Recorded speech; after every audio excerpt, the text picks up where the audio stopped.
Il était une fois un être, sans se souvenir comment, sans en voir le pourquoi. Il s'est éveillé dans un monde qui ne le comprenait pas. Un être, Là où il voyait l'unique, ce Sans monde se lui souvenir inculquait le comment. multiple.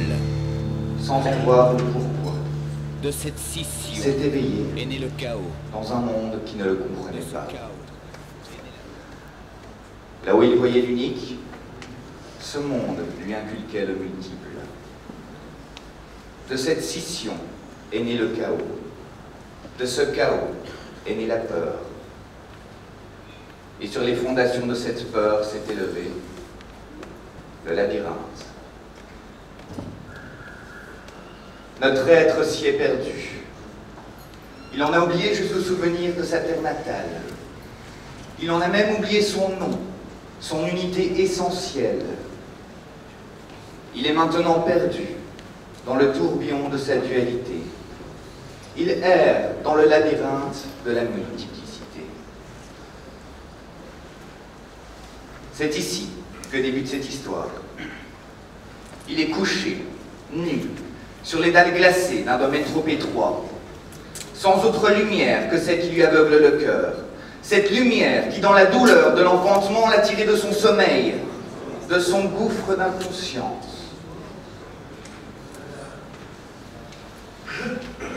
La noirceur de l'inexistant. C'est ainsi qu'elle l'a rendu prisonnier de la trame de l'espace et du temps.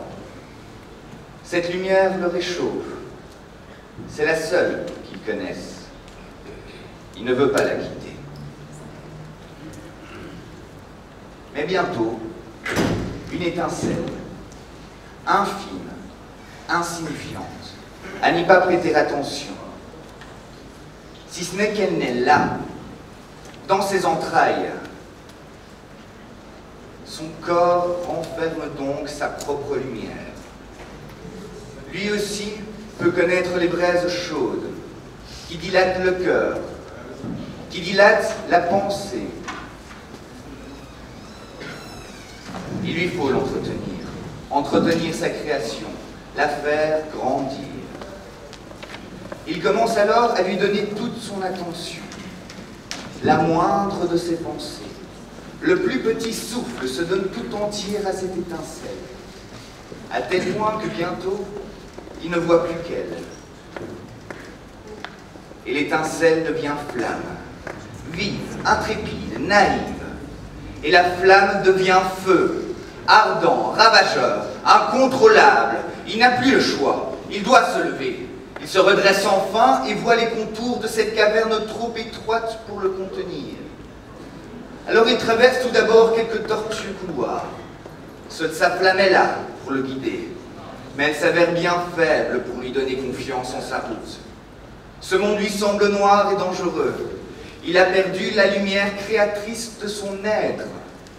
Il n'a plus rien, plus d'harmonie cellophanée, plus de chaleur à volonté. C'en est fini de l'illusion. Le monde est vaste. Il a peur, l'angoisse, le vide, la mort. Alors il se met à courir.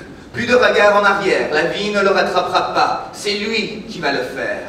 Au loin, une lumière, elle disparaît, il accélère pour la rejoindre. À gauche, à droite, il se dépêche, plus vite, toujours plus vite. S'ouvre alors à lui un espace qu'il n'avait pas imaginé. Une caverne immense, titanesque. Il n'aurait pu en concevoir de si grande. Il ne peut même pas en voir le fond. Il ne peut même pas en estimer la hauteur du plafond. Sur celui-ci pétille une myriade de petits points vénérant leur belle dame blanche. Mais ce qui lui donne le plus de joie est le spectacle de ces milliers de petites flammes qui parcourent l'endroit, chacune étant protégée par le corps d'un autre être, tout comme lui. Il n'est plus seul.